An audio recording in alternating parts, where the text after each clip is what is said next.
Hello everyone, कैसे आप सभी। उम्मीद करता हूँ बहुत ही अच्छे होगा। आज की वीडियो बहुत ज्यादा मोस्ट इंपॉर्टेंट और इंटरेस्टिंग होने वाला है, क्योंकि मैं आज आपको बताने वाला कलेक्टर आप कैसे बन सकते हो, उसका बनने के लिए क्या क्राइटेरिया है, क्या एज लिमिट है, क्या एग्जाम पैटर्न है और कैसे आप बन सकते हो, और भी बहुत सारी चीजों के बारे में जानेंगे। जैसे कलेक्टर के बनने के लिए आपको क्या तैयारी करनी पड़ेगी, आपको कौन सा एग्जाम देना पड़ता है, यूपीएससी क्या होता है, यूपीएससी की पूरी जानकारी देंगे आपको। ट्रेनिंग कहाँ पे होती है, आप एक कलेक्टर बनते हैं या फिर बनना चाहते हैं तो आपकी ट्रेनिंग कहाँ होगी, और क्या कलेक्टर हम पोस्टिंग के द्वारा या फिर प्रमोशन के द्वारा बन सकते हैं या फिर डायरेक्ट भी बन सकते हैं, और भी ऐसे क्वेरीज क्वेश्चंस का आंसर देने वाले हैं इस वाली वीडियो में। ठीक है, तो वीडियो में एंड तक रहना, और भी बहुत सारी चीजों के बारे में जानेंगे। जैसे सैलरी तो मोस्ट इंपॉर्टेंट है, वो तो आपको बताएंगे ही। ठीक है, उसके अलावा जैसे और भी चीजें होती हैं, जैसे कि मैं आपको एक चीज और बता दूं, थोड़ा सा कार्य क्या होता है उनका। ठीक है, कार्य कैसे होता है, और इसके बाद आपको कैसे, मतलब आपको ग्रेजुएशन करना जरूरी है कि नहीं। ठीक है, और इंटरव्यू से रिलेटेड क्वेश्चंस आपको मैं बता दूंगा, क्वालिफिकेशंस आपको बता ही दूंगा। तो ये सारी चीजों को मैं कवर करने वाला हूँ इस वीडियो में। तो वीडियो को स्टार्ट करते हैं। Let get started a video में एंड तक बनाने टॉपिक ध्यान से सुनना और समझना, जब आपको पता चलेगा। तो let get started a video. तो अभी फिलहाल हम बात कर लेते हैं कलेक्टर कौन होते हैं। कलेक्टर जो होते हैं एक आईएएस अधिकारी जो होते हैं, उनका सर्वोच्च पद होता है कलेक्टर, जिसमें आपको कलेक्टर एक जिले के अधिकारी होते हैं, वो मालिक होते हैं।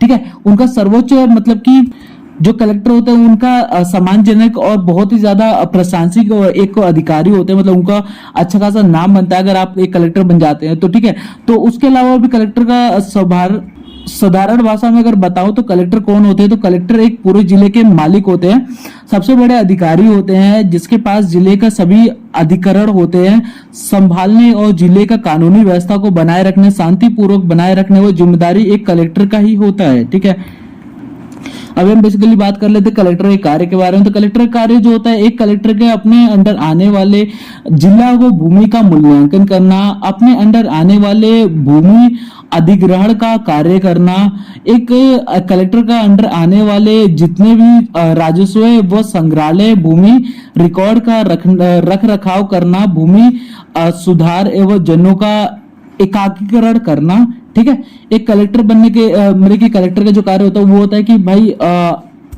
आयकर, उपताद शुल्क और सिंचाई बनाए का वसूली करना, वो कार्य कलेक्टर का ही होता है। ठीक है, बेसिकली मतलब कृषि ऋण जो होता है उनका, ये भी कलेक्टर, कृषि ऋण जो होता है वो कलेक्टर कार्य का एक तरह से मान सकते हैं। ठीक है, अपने जिले में बुद्ध आक्रमण और दंगों से बचने व कलेक्टर का कार्य ही होता है। ठीक है, बेसिकली मैंने आपको सब बता दिया।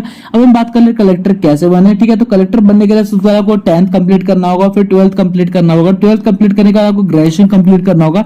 ग्रेजुएशन किसी भी मान्यता प्राप्त यूनिवर्सिटी से आप ग्रेजुएशन कर सकते हैं। ग्रेजुएशन जैसे आप कंप्लीट करते हैं तो उसके बाद आपको देखो यूपीएससी होता है, यूपीएससी का फॉर्म अप्लाई करना होगा। यूपीएससी मतलब यूनियन पब्लिक सर्विस कमीशन, जिसे हम हिंदी में संघ लोक सेवा आयोग भी कहते हैं। ठीक है, उसमें यूपीएससी में आपको प्रीलिमिनरी एग्जाम्स होता है, मेंस एग्जाम होता है और इंटरव्यू होता है। मतलब प्रीलिमिनरी एग्जाम प्रारंभिक परीक्षा, मेंस एग्जाम आपको मुख्य परीक्षा, और इंटरव्यू मतलब साक्षात्कार। अभी हम प्रीलिमिनरी एग्जाम से स्टार्ट करें तो प्रीलिमिनरी एग्जाम जो होता है वो मतलब कि आईएएस बनने के लिए और यूपीएससी, बल्कि बेसिकली मैं एक चीज और कंफर्म कर दूं, थोड़ा सा बैक चलते हैं, मैं थोड़ा सा एक चीज कंफर्म करना भूल गया। देखो भाई, आप कभी भी कलेक्टर डायरेक्टली नहीं बन सकते, आपको पहले आईएएस ऑफिसर बनना होगा। आईएएस ऑफिसर जब भी आप बन जाओगे तो उसका प्रमोशन के द्वारा ही आप एक कलेक्टर बन पाएंगे। तो अभी फिलहाल हम प्रीलिमिनरी एग्जाम की बात करें तो उसमें आईएएस बनने के लिए फॉर्म अप्लाई होता है, जिसमें आपको एग्जाम देना होता है। एग्जाम इसमें 2 घंटे का समय दिया जाता है। प्रत्येक पेपर में आपको 200 अंक का होता है, जिसमें प्रारंभिक परीक्षा में पहले आपको 100 होते हैं, उसके बाद दूसरे पेपर में 80 होते हैं। ठीक है, बेसिकली 2 अंक आपको मिलते हैं, जो टोटल मिला के 200 अंक होते हैं। इसमें माइनस मार्क्स 0.33 का होता है। यूपीएससी के प्रारंभिक परीक्षा को हिंदी, इंग्लिश और भी आपको मतलब कि हिंदी इंग्लिश विषय में आप दे सकते हैं। ठीक है, तो यूपीएससी प्रारंभिक परीक्षा की बात कर ली। अब मुख्य परीक्षा की बात करें तो ये आपका दूसरा चरण होता है, जो थोड़ा सा कठिन होता है इस बनने के लिए, जिसमें आपको 9 पेपर होते हैं। कुल 9 पेपर के लगभग 5 से 7 दिन आपको चयन प्रक्रिया होता है। उम्मीदवार के सामान्य अध्ययन व कट ऑफ मिलता है, जिसमें आपको सामान्य अध्ययन में 33% प्राप्त होते हैं। उसी तरह उम्मीदवार को मुख्य परीक्षा में बैठने का मौका दिया जाता है। ठीक है, कट ऑफ जो होता है उसमें 33% होता है, जब भी आपको मुख्य परीक्षा में बैठने का मौका दिया जाएगा। उसके बाद आपको पेपर की बात कर ले तो इसमें आपको कुल 9 पेपर होते हैं, जैसे मैंने बता दिया आपको। ठीक है, तो उस अब बात करते हैं हम इंटरव्यू के बारे में। तो इंटरव्यू जो होता है साक्षात्कार होता है, इसमें आपको डॉक्यूमेंट वेरिफिकेशन होता है और भी देखो मान चलो आपको चीजों के बारे में पता चल करते हैं कि जैसे आपको थिंकिंग एलिजिबिलिटी कितनी है, आपको जिस पद पे बैठाया जा रहा है कि आप उसके लायक है कि नहीं, और भी जैसे क्वेश्चंस पूछ गए आपके माइंड सेंस को, कॉमन सेंस को चेक करा जाएगा, तो ऐसे क्वेश्चन आंसर्स पुट अप होते हैं।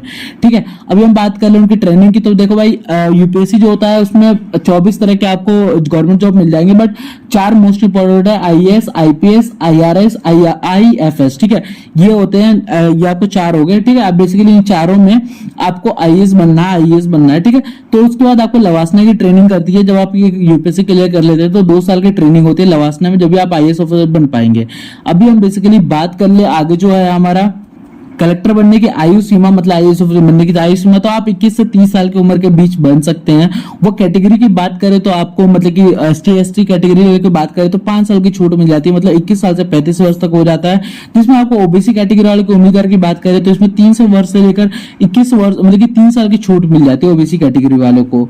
अभी हम इनकी सैलरी के बारे में बात कर लेंगे, जो कि मोस्ट इंपॉर्टेंट चीज है कि सैलरी आखिर कितनी होती है कलेक्टर की। तो कलेक्टर की सैलरी जो बेसिकली है वो है 56,100 से लेकर 2,50,000 तक, और राज्य वाइज मतलब कि जिला वाइज अलग अलग इनको सैलरी मिल जाती है।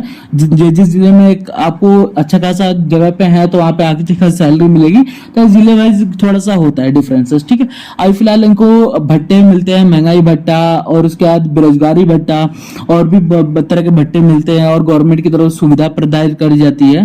तो ये मैंने इस वाली वीडियो मैंने सब कुछ कंफर्मेशन कर दिया। यहाँ तक वीडियो बने हो तो thanks for watching this video, like this video, share this video, subscribe this channel. Thank you so much guys.